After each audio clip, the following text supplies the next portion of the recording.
খুলনা বনাম চট্টগ্রাম বিপিএলের দ্বিতীয় কোয়ালিফায়ার। কোন দল সেরা আর কোন দল থাকবে এগিয়ে, কোন দল জিততে পারে এই ম্যাচ জানতে হলে দেখুন পুরো ভিডিও। এই ম্যাচে যে দল জয়লাভ করবে সে খেলবে ফরচুন বরিশালের সাথে ফাইনাল।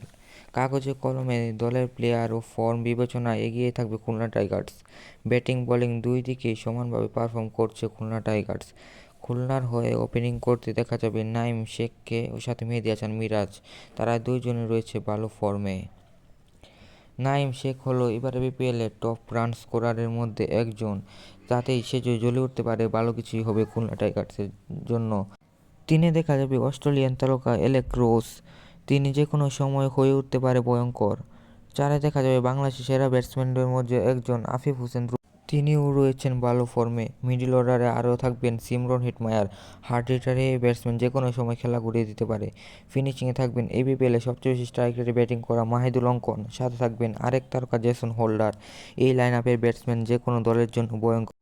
অন্যদিকে চিটাগাংসের হয়ে ওপেনিং করবে ফর্মে থাকা পারভেজ হোসেন ইমন ও সাথে থাকবে পাকিস্তানি খাজা নাফি, যদিও সে ভালো ফর্মে নেই। তিনে থাকবে গ্রাহাম ক্লার্ক।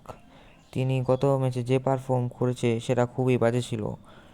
মিডল অর্ডারেও কোনো ভালো প্লেয়ার নেই তাদের।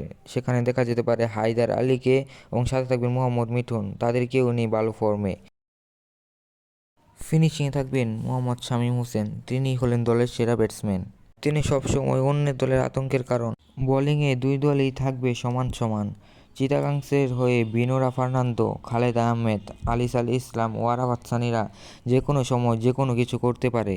অন্যদিকে হাসান মাহমুদ, মিরাজ, নাসুম ও মুশফিক হাসান, নওয়াজ আর হোল্ডাররা তাদের থেকে কিন্তু কিছু কম নাই। ধরা যায় দুই দলই ভালো খেলবে এবং দুই দলই শক্তিশালী। ম্যাচটি অনেক ইন্টারেস্টিং হতে চলছে।